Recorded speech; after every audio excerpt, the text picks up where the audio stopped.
Hello and welcome to Stories of the Uncharted Territories. Territories. I love how it's sometimes stories and sometimes tales. Yeah, well, what's the difference? What is the difference between a story and a tale? One's for wagging. Hello, everyone. I'm Kaki. I'm Kay. I realise that we don't introduce ourselves very often. Oh, no, these. we don't, no. I assume that people who listen to us at this point kind of know who we are, hopefully, maybe. Yeah. But still, so. So we do So Farscape, and in the weeks between Farscape episodes, we like to read bits of fan fiction. Now, we've gotten a lot of excellent suggestions. Unfortunately, some of those suggestions are for episodes that have spoilers for episodes that you've not seen yet. Yes, so we have to kind of wait for those episodes to go past, and then we can read those. And some of them are a little on the short side, and then I look for, like, how many... do we get a few of those in a row, like last time when we did 2 stories that was around the end of Season 1? And some of them are gigantic novel-length epics. Yeah, that which... maybe... Not happening. Well, never say never. No, well... But so today I had a quick browse and I found something that I think would be a lot of fun to read together. And would you like to read the title? The title is, today's story is Rygel and the In Crowd. Yes. By Kixxa? Yeah, I suppose, yeah, double Kixxa. X. Kixxa. I think we've seen that name before. Kixxa. I'm not sure. Yeah, well, I'll just try to pronounce it the Finnish way and go Kixxa. But there's 2 X's. Yeah, Kixxa. Oh, Kixxa. Yeah. I like that. Yeah. Finnish is one of those languages where you pronounce every letter. It's so sensible. It's like Welsh as well. Oh, well yes, but in Welsh, like, letters frequently change completely depending on the preceding or following letters. No, there's just digraphs sometimes. Okay. Fair enough. Like a W is always an U.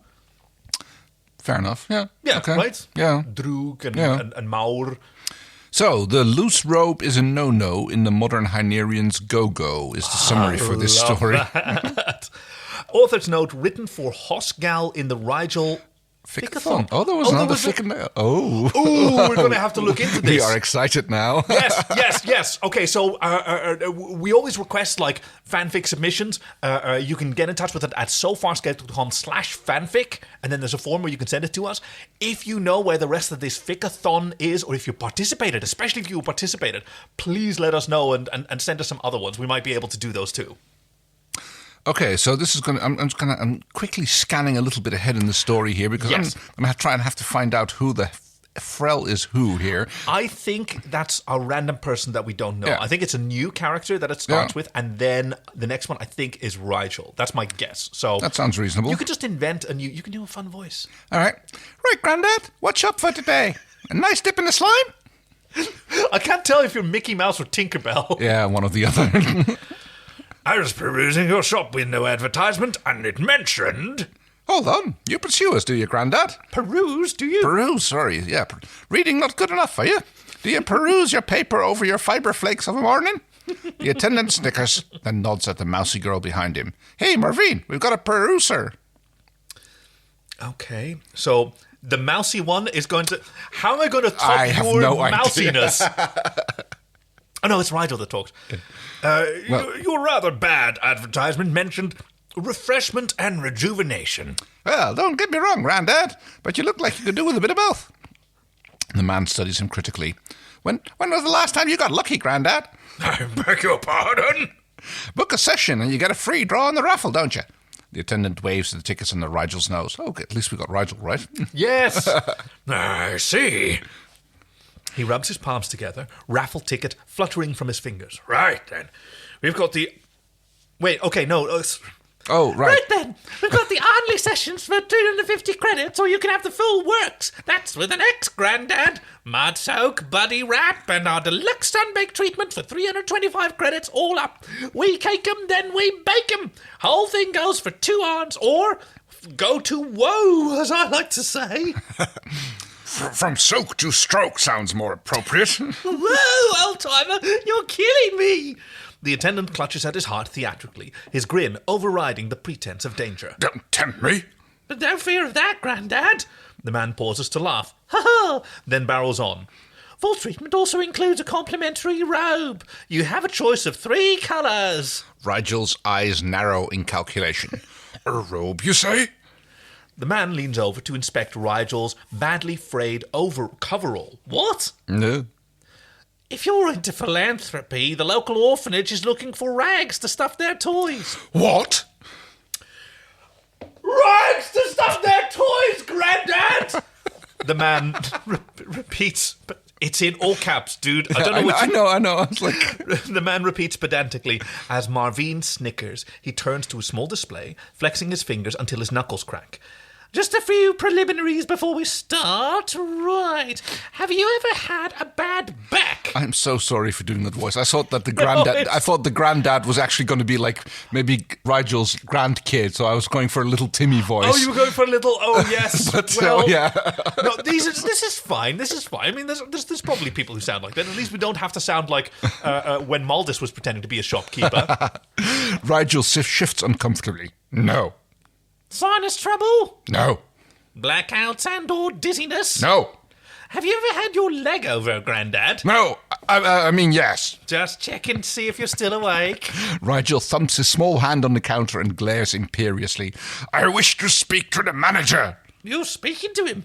Wrinkles, right. One more thing. Oh, you're speaking to him, Wrinkles. Right, one more thing. You got any skin infections, rashes, or any, The man winks slyly. Lingering complaints? I assure you. You can assure away, old-timer, but I run a hygienic soak spa here. The only one this size of a coconuts, and I don't want anything dropping off and clogging my filters. Yes or no, we'll be fine. I'm loving this guy. Then, no. The proprietor turns to Marvin with a tut and a shake of the head. Ulsters, so tetchy. Rygel wallows in his allotted space in the rejuvenating mud, splashing it idly with the palms of his hands.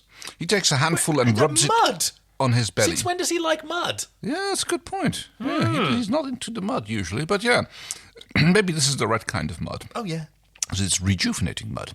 He takes a handful and rubs it on his belly, spiraling inward circle until he takes his finger away, leaving a small peak. Then he places his hand over the peak and squelches it down until the rich mud trickles down his sides. He can't understand why the others wouldn't accompany him to this small piece of Hynerian heaven. Trimming, toning, firming, gurgling, and bliss. Are you ready? Marvin calls through the curtaining. I'm going to switch to the pressure vents. Vent away, good lady, Rygel murmurs. Wow. Bracing for the Bracing for the gluggy uprush of mud and warmed air. Edit. Quick note to self. There was Kay did some gurgling earlier. And let's hope that I actually recognize this spot and that it's not in the episode, because we do not edit these episodes very much. Okay. When it comes, it takes his breath away. It massages his back, his neck, his shoulders. The caressing torrent lifts up his feet and hands. Oh, he croons, eyelids fluttering. Oh. You all right, sir? I can fetch the medic. I'm fine. I assure you I'm not about to... Oh. If you say so, sir. Marvin pulls the curtain shut and pads away to tend to the other clientele. If I could only get this bottled, Rygel whines, bringing up a brimming green handful and slapping it down heartily on his nether regions. His toes flex, and he shivers in delight. Oh, yeah, baby, yeah. Well? Well, what? John looks up from a pile of catalogues and rubs at his eyes. Catalogues? Rygel replaces his earbrow comb into his handrest, shutting it with a decisive snap. Do I look refreshed? Rejuvenated? Huh? Is my skin glowing? My complexion tight? Stop there, please. Just stop there. Well, is it? John manages an appraising look. Complexion. You see, that's a word I wouldn't normally associate with you. Why can't I have a complexion? Because girls of 16 have complexions. That's conniptions, but... Boo! My complexion was the talk of the court. Why can't it be again? What, you gonna send them a skin sample? Mother always said my colouring was my best feature. Jeez, can we change the subject? But am I glowing, Crichton? Am I tighter? Tauter? John's eyes flick around the room like a drowning man. Then he relaxes, cups a hand to his ear. I have to go. Aaron's calling me. Have you noticed a certain rejuvenation? Rygel croons, ignoring the patent lie and rubbing a fond hand along a robe-clad thigh. Rygel, are you having sex with yourself? As Good ass, Rygel replies blithely, lifting his hand and rippling his small fingers in the air by way of demonstration. All right, I can live without a Hynerian self-help tutorial. You might learn something new, Crichton. Variety is the spice of life, but it can give you heartburn. John rises from the table and approaches with a catalogue rolled in his hand. Here, take a look at this, he says, using it to gently poke Rygel's stomach. What's this? I found it down in some funky shop planetside. Place caters only for munchkins of the Hynerian size. Trim, taut, and glowing munchkins. Rygel's soft glower follows John back to his seat. The human glances furtively at the door and returns to his pile of interesting catalogues. I wonder if that's like the underwear section of... These are swimsuits. The Sebastian swimsuit. What would Hynerian swimsuits be like? Like they're aquatic species anyway. It's like, I guess so it's like, birthday suit, I guess. Oh, yes, that makes sense. Right, they have special sex hats? Never really seen Rygel with a hat, have we? No. So maybe it is their special thing. Ooh. Rygel hovers a little closer. Ladies' underwear of the more skimpy kind, if he's not mistaken. Fur, fabric, and more, peeking out from, endowed curves of sinus bodies. There's a dash there. It's well endowed. It's not well... sorry, because I thought there's like a dash between more you thought it was and... a hyphenation. Right. Oh, okay. Yeah, sorry. Yeah, you're right. Yeah, and more. Peeking out from well-endowed curves of sinus bodies. He'd move closer, but then he does have his reputation as a paragon of virtue to keep intact. Much simpler to snurch it later. Ooh, snurch, I like that word. That's the word for steal. We learned that from Chiana. Oh. Or no, you hear snurching that stuff, and then Rygel says, I don't snurch, I procure. When Crichton's... I remember the scene, but it didn't sink in. A Bug's Life, that's 118. Oh, that's a lot. That's a long time ago. Okay. But there's even a website that I peruse for research called The Snurcher's Guide to the Uncharted Territories. Oh. it's a standard part of my research package. Oh, very good, yes. When Crichton's forgotten he's there and is murmuring "Jeebus" over and over again like a mantra, only then does he unroll the catalogue, placing it upon his knee. He focuses his eyes on the garish cover. "Hynerians of distinction," he reads aloud. John starts and glances up, the surreptitious arm resting over his finger-grubbed page. Yeah, sorry, dude. Hate to tell you this, but embroidered velvet is out. Cruel is cruel, man. The loose rope is a no-no in the modern Hynerian's go-go. How long did that take you to decipher? All the time you were bubbling to ecstasy. Rygel frowns, then studies the Hynerian couple on the cover. An intimate evening dinner on a wrought iron balcony. The couple, arms winding around each other in an improbable but loving fashion, are each drinking wine from the other's glass. On the horizon, 5 suns set in a fiery sky. Rygel snorts in disdain before his eye is caught by the male's purple, tailored suit, his flamboyant yellow cravat, and the outrageous red tartan beret that completely covers his earbrows. Hats! There we go. He's got a sex hat on! Colourful, he manages, fingers running along his suddenly worn and shapeless robe. Oh. A finger snags in a hole and his mind filled with sad-eyed children stuffing toys with worn velvet rags. Is that rag for the rag bin, mister? A tattered orphanage tyke asks hopefully, looking up from his half-stuffed boudin. Oh, philanthropy, Rygel murmurs, picking listlessly at an abraded seam. Yeah, colourful, John echoes, not quite catching Rygel's mumbling. What the in-crowd in Hyneria are wearing this season. Rygel blinks his way back to the present and John's dismayingly sincere face. I'll take this away and study it carefully. Gotta keep up with the trends, little dude. When you get your throne back, you've got 1 billion subjects who'll be studying every pleat of your safari suit, every fold of your velvet strides. Oh, the responsibility. John shakes his head and sighs. Man, that's some pressure. And I'm not talking seams. For some reason, I'm thinking of our mutual friend who's into his Hugo Boss stuff, so... Very well-dressed young gentleman he is. Yes, pressure, Rygel murmurs, already nose down in the catalogue and hovering from the room. His pudgy fingers caress the glossy pages and run along the snappy lines of the latest Hynerian suits. Hynerians of distinction, like me. He barely notices Erin pass by, or the crash of a chair, and John's startled cry. Hynerians of distinction, like me. Oh, You know, I really, really love this, and I wish this was an episode already. Oh, Just going on a shopping trip where you don't get, like, mauled by whatever, just actual Mauled by shopping. moulders? Ooh, yeah. Okay. Oh, well, I've got the easy part. I wish to enter your august establishment. the doorman looks at Rygel uncertainly. Oh, here comes a voice. Everybody, here comes a voice. Oh, now you're putting out the pressure. He's picking one. I can see him racking his brain. No, he's done the high-pitched one. I've done the low-pitched one. What's he going to do? Does Sir have an appointment? Ooh. Appointment? Excuse me, sir. The doorman waves Rygel away to admit 2 customers into the shop. I trust you will find something to your satisfaction, he says mechanically, ushering the hovering Hynerians inside. Oh, there's more Hynerians here now. Whoa! Oh. Appointment. Rigel repeats, staring at the doorman glumly as the door clicks shut. I am a dominar. I have no need of appointments. The doorman's incredulity. Incredulity. Wow, you that's go. a really weird way to parse that word. It really I've is. never actually seen that word like out in. So English is like that. the doorman's incredulity blooms on his face, immediately followed by a vague wariness. I don't want any unpleasantness, sir. If you're looking for a meal and some warmer clothing, there's a vagrant's drop-in centre just down. Rigel blinks in confusion. Drop-in centre? We have standards to maintain. Vagrants. Riffraff. He shrugs and grasps the door handles harder. This is intolerable. Riff-raff indeed. I demand to speak to your manager. A hand lands on Rygel's shoulder, making him jump. I don't know, Ridge. Dominar Riffraff has got a certain ring to it. Crichton, where have you been? You're supposed to be acting as my fashion advisor. John licks his red-stained lips and wipes pinkened fingers on the cloth clutching in his hand. I found a taffy booth.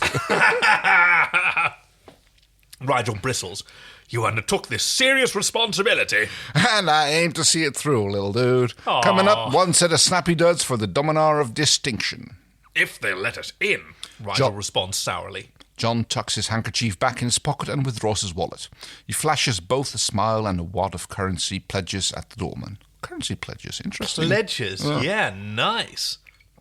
He turns back to Rygel and whispers confidingly, "Charm and money talks." So this gentleman is with you, sir. I'll have to put it on extra because Yeah. I already speak like a fancy boy. The doorman says, jerking a perfunctory thumb at Rygel. John places a reassuring and sticky hand on the doorman's shoulder while shoving a reassuring and sticky currency pledge into the man's grubby mitt. "Don't worry," John whispers. "The scrub's up real good." Sorry, he scrubs up real good. If you say so, sir, the man sniffs, pasting a grin on his stiff features as he pulls the door open. I trust that you will both find something to your satisfaction. "I doubt it," John mutters, entering the shop, Rygel hovering behind him. But then again, those tartan berets could come in handy on Moya's cold night cycles. The berets. The sex berets! Sex parades, Rigel calls eagerly, angling his thrown sled to the display that had also caught John's eye. He runs a tentative hand over the merchandise, choosing a vibrant red and yellow check. What do you think? He asks, holding it out for John to see. Well, if you're planning on playing a round of golf with Ronald McDonald, John toys with the black pumpkin before replacing it on the stand, I'd suggest something more restrained, something a little more dignified. No imagination, that, John. Yeah. Rygel wields the tattered catalogue like a machete, slashing it through the air to make his point. But colour is in. Drab is out. Damn right, Rygel. Drab is a no-no. I want a go-go. Oh, He petulantly retakes the beret, plonks it on his head, and zooms over to the shirt section before Crichton can stop him. There's a flower-festooned purple number with a wide collar that's caught his fancy. oof. I'm loving this. I am a gentleman who appreciates a purple shirt. So And a pom-pom. And at least a beret. I've never done a beret yet. I've done French style berets, Right, but with no, yeah. the caps. They're not this. Fair point. God, Oh, shit, I had a good one earlier. it's the same assistant. Is it now? It's no, the fancy it man. was not the doorman. I mean, that was okay, the doorman. okay. So here comes another great voice from Kay. Okay. Look, the pattern is you only have to do it for a few lines, and then somehow it shifts, and then I have to do it for the rest of the time. So Oh, shit. Sorry, I really need to think about this for a second now. Voice. We've done high pitch. We've done like. there are different accents. I know, but different, I'm English always is like a second I language. always have trouble with like keeping my English accents consistent. Let's put it like this. Okay, so here's a quick sort of a voice guide, because I do another podcast called The Voice of Dog for stories for the furry community. And one of the things you can do is, if you don't want to pick a particular accent, you can still choose a voice by making a facial expression. So, like, giving yourself an underbite, jutting your jaw forward, or like folding in your shoulders, and then naturally this follows. Fair enough. Right? Sir's been enjoying the good life, the assistant What mumbles. the fuck did you just say? I can't... Sir's been enjoying the good life, the assistant mumbles, head pressed against Rygel's rotund belly as he draws the tape measure around the quivering gut. You should get danger money for that, John notes, eyeing the small assistant with admiration. He'd never get that close to Rygel's windy regions. The assistant smiles back bleakly, eyes glazed with resignation, and maybe watering a bit too. Hey, helium is inert. Yeah. Rygel sucks in his stomach to glare down at the man. Well, The assistant struggles to bring the ends of the tape measure together. Sir seems to be at the larger end of the spectrum. a larger appetite, you mean? Rygel corrects. I think a larger petite, not appetite. That's a missed opportunity. No, I get that, yes. A larger Petite, you mean? Rygel corrects, glancing at himself lovingly in the mirror. His green lowliness is naked except for his underwear and that jaunty beret. Raj, the man's trying to tell you, you need to rent a tent. Sir is definitely at the extreme edge of our petite range, the assistant says judiciously, clambering to his tiny feet and rolling up the tape measure with finality. Tiny feet, do you think the assistant is also Hynerian? Maybe, yes. Nah. Crichton, the assistant himself said, I'm on the extreme edge. Yes, you are. Rygel's indignation makes his black pom-pom quiver. Does that imply nothing to you? Nothing I already knew. Good, the assistant says, running a hand across a moist brow. If Sir would just put this robe on and follow me. Rygel ignores the proffered, terry-toweling robe.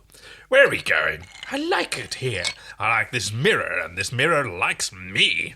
He ratchets in his belly, turns to the side, places a hand where his hip should be. Because any damsel that's in distress be out of that dress when she meets Jim West. And smiles peggy teeth at his mirror image. The assistant stammers, coughs, and shuffles his feet. Coming through loud and clear, Houston. We have a special section for the larger petite Hynerian, the man ventures. Rygel smirks at John in triumph. Really now? Well. The assistant slips the robe onto the unprotesting Rygel and indicates the curtained entrance. Ooh. I'm not leaving without this mirror. Will you allow my grunt to bring it? It's high time he made himself useful. His advice has been... Rygel snaps his fingers, searching for the words.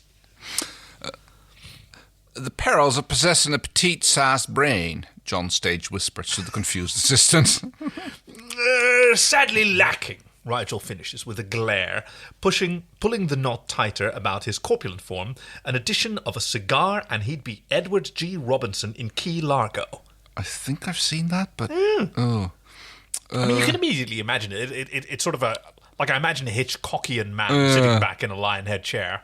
Okay, Rococo. Anything to get you out of La La Land and back to a grimmer, fatter reality? Whoa. John easily hefts the standing mirror, tucks it under his arm, and follows Rygel and the assistant through the curtain and across to the oversized section. Oversized. God, you'd think that Rygel would be delighted to finally be considered oversized. Ugh. I mean, yes, it's probably a wealth sign in Right? Hynerians, and, he likes to eat. It's a little snug, Rygel complains, his fingers struggling with the toggles of his suit. Toggles. Maybe the mirror... The assistant's reedy voice cracks. Sir has already tried 6 mirrors. Can I help it if they're all bowed? Oh. Rygel snaps peevishly. Really, if you choose to stock your clothing emporium with faulty mirrors, I can't be held responsible, can I? Yes, no, sir, the assistant murmurs in confusion. Quite right, too, Rygel avers. Oh, that's an unusual word. I know that only from... The Wizard of Oz. As coroner, I must have really thoroughly examined her. Oh, And she is not just merely dead, she's really quite extremely dead. Okay. So it's Rygel averts. He pulls in his stomach and tries again, the toggle finally sliding into place with an ominous creak. He pats his cravat and executes a small twirl, eyes fixed on his reflection. I'm not sure about the cut. The line. What line, sir? His assistant responds despairingly. Rygel tugs the straining jacket down while executing a series of small wiggles. The modern lines and elegant styling of the Hynerian of today, Rygel parrots from memory. He raises a make-believe wine glass and makes a toast to his pudgy reflection. Beat the system and leave the straight life behind. Cruel is cruel. The loose robe is a no-no. Why would Rygel want to beat the system? He is at the top of the system. He benefits from the system. That is a really good point. Yes, sir, of course, sir. The assistant steadies himself with a hand upon the dressing room chair. Rigel jabs a finger at the crumpled catalogue on the seat. It's all in there. Don't you read your own catalogues? Of course, sir. Scintillating reading. Rigel sniffs, then turns to grin at his reflection, fingers just managing to work their way into the suit's pockets. He strikes a dignified pose. Very well. By the way, is this natty number the Vagabond? No, sir. It's the minstrel. Shall I fetch sir's clothing adviser? The man asks, glancing longingly at the door. Yes, Rigel snaps with a flash of irritation. Where is he, anyway? I saw him last in ladies' lingerie. Yes, that's Crichton, Rigel muses, fluffing up his enormous cravat. John's just studying the engineering on a 3-cup bra when the Smile Hynerian's assistant bustles up to him. Sir wishes your presence. He has made a selection. Has he?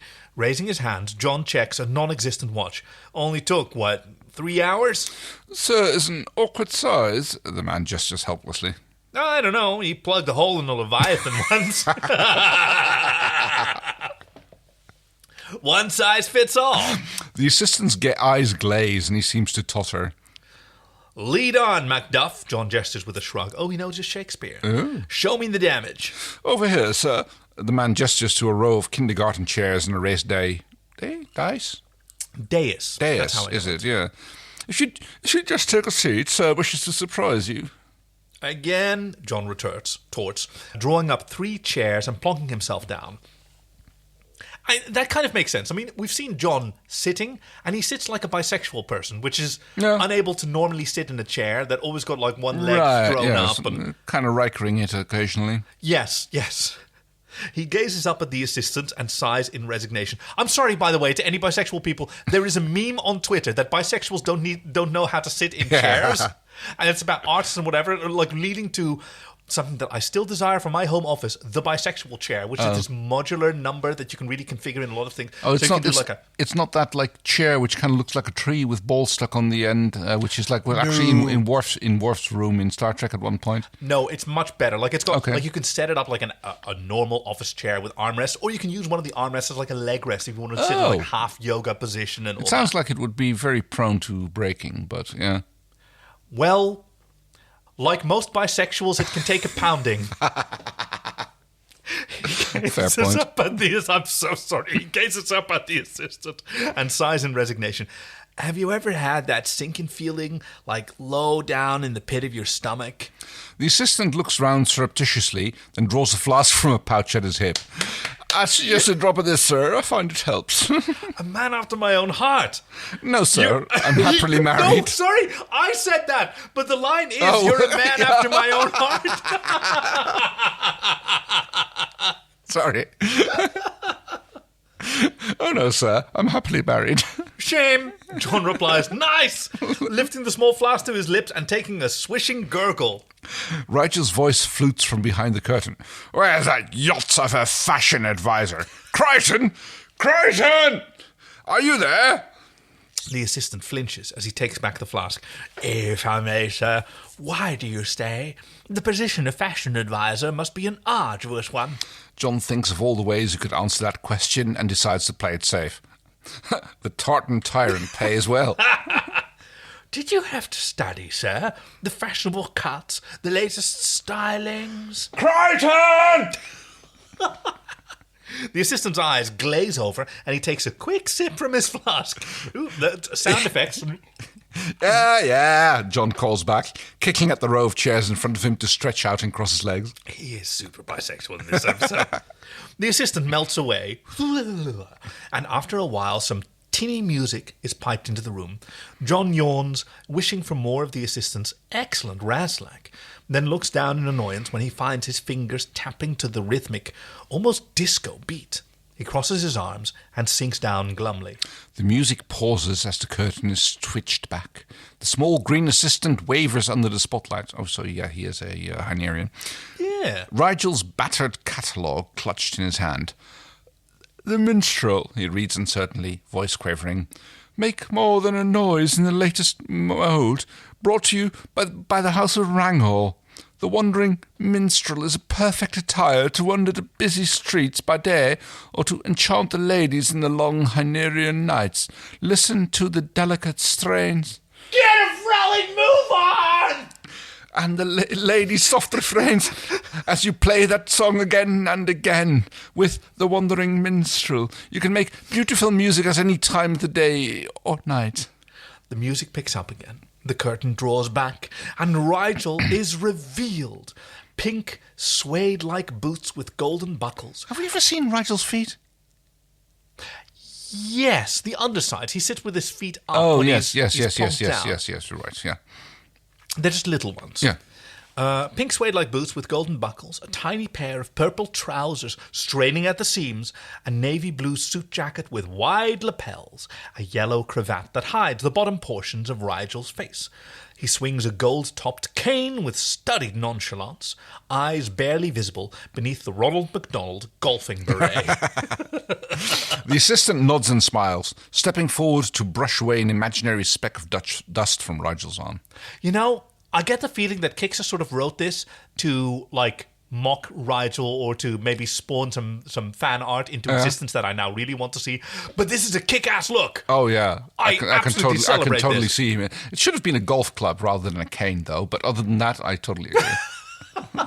Oh, yes. You're like my boyfriend. You are a golfer. Yeah. Have you ever seen anyone with a golfing beret? Ooh, not actually in the flesh, out live, no. See, Dutch golfers, they're not particularly No, flamboyant, I mean, they? it's always like, the worst you get is red trousers and everybody wears a polo shirt. Ugh. Yeah. Okay. Well, Rygel inquires, voice muffled from behind... Oh, sorry. well, Rygel inquires, voice muffled from behind the beret, from behind the cravat. is this a no-no or a go-go? John sneaks a quick look at the assistant, then studies Rygel for a long minute. That hat's starting to grow on me. Funny. Yeah. I never thought it would. Yeah. There's something about the black pom-pom. Rygel takes a tottery step forward, running a quick hand along his chest. What do you think of the rest? The cut, the line, the toggles? John eyes the rotund figure doubtfully. The line? The tailoring, Crichton. It must be obvious even to one of your limited intelligence. And don't tempt me. This is the latest! Hot from the fashion houses of Hyneria. For once, I am up to date and relevant. A dominar of his time. Well, it's colourful, I'll give it that. Rygel stamps his foot angrily. But I want to make music. You never had any trouble before. Rygel bestows a withering glare. It's all a joke to you, isn't it? John sighs. Look, little dude, of course it's obvious to one of my limited intelligence. It's obvious that it's a catastrophe. A catastrophe. That was even your nickname on I one know, website that we it know. was catastrophe, but yeah, because K, yeah. Oh, yeah. You look like a beach ball wrapped in velvet, with toggles. Nary a line to be seen. Rygel turns to the cowering assistant. I told you I wanted the vagabond. The minstrel just doesn't have the solidity, the gravitas of clothing befitting a dominar. However, he concedes, looking down at his ornate cravat, I do like the colours. The assistant stares at his empty flask and seems to find a little courage. Yeah, Dutch courage. Hynerian royalty still persist with the robes, sir. They're not swayed by the youngsters of today with their bright colours and wash-and-wear fabrics. Why, Domina Bishan only ordered 2 new robes from us the other day. Oh, Bishan? Bishan shops here? Rygel sways, pom-pom swinging as he balances himself with the cane. Strictly speaking, it was Bishan's assistant, sir. Dominic Bishan has more pressing matters to attend to than shop at our little stall. Then I'll have 5 of what he had. Bigger, wider, better. Rygel growls, wrenching the cravat from his neck. Really, if you'd only told me this before, we could have saved so much time. I wasted half the day in here. I still like the hat, John complained. No, he does complain. Yeah. Why does he complain? It was like I thought that was going to be compliment. So, I still like the hat, John complains beseechingly. Dude. Rygel rips it from his head and flings it through the air. Oh no, like a frisbee. Here, keep it with my compliments. John catches it one-handed. Cool. Where's my robe? Rygel asked gruffly, looking around while his fingers work the tight toggles of his jacket. The assistant pales. Sir wanted me to have it sent to the orphanage. Immediately, if I recall. Get it back, Rygel orders, raising an implacable finger. I want 3 copies made, every stitch to be recreated. Cruel is cruel, and I like it that way. What about the toy stuffing? John asked mildly, looking up from fluffing the black pom-pom. The orphans. Send them this. Rygel, losing patience, rips off his jacket. Oh no! A few toggles pinging amongst the chairs. Let's see them stuff a boodong with a wandering minstrel. Oh, John says placidly. 2 hours later, Rygel flings back the curtain, wrapped in his original robe, while slumped grumpily in his throne sled. As if he's tuned to the throne sled's whirring gyros, Crichton wakes up from his doze on the chairs. He hauls himself painfully to his feet, rubbing life back into one leg. Finally, he complains through a yawn. Normally, I edit your yawns out, and you manage to time it perfectly. I was holding that back for a few seconds. He complains through a yawn as he falls in behind, limping erratically. Remind me never to go shopping with you again. No, I don't know. Shopping can have its compensations, Rygel responds with a faint smile, acknowledging the grinning faces of the passers-by. He wonders how long it will take before Crichton realizes he's wearing the latest in Hynerian headwear, the ridiculous hat perched precariously atop Crichton's head. Hopefully he won't realize until they reach the transport pod. Rygel can barely suppress a snicker. Under the shop lights, the pom-pom bounces its jaunty shadow upon the floor as Crichton stumbles behind, suppressing yet another yawn. People sure are friendly, Crichton comments, nodding back at the smiling customers as they hover past. Yes, Crichton is right. There is something appealing about that resilient black pom-pom. Maybe he'll snatch back the hat from him later. The end. Kixxa! Oh. I love this story. There's a lot of Rygel and Crichton voice. This was like a fun story to do with all the voices. This was so much fun, and just the imagery. Oh God, I wish he'd worn that suit. Like, I celebrate people who. People's bodies are worth celebrating, and like anything that's like body fitting. I know that you and I have sort of complained that all the jeans in the world these days seem to be, like skinny fit and like tight leg, and yeah, we are gentlemen of a different era. We like a a straight leg or a boot cut. Yeah, I have literally had to buy pants, which were trousers for the English readers, listeners, that were like 2 or 3 waist sizes too big just to be able to fit my thunder thighs into the legs. It's and that's okay. I mean, we grew up in a different era. I like the boot cut. But that's just something I want.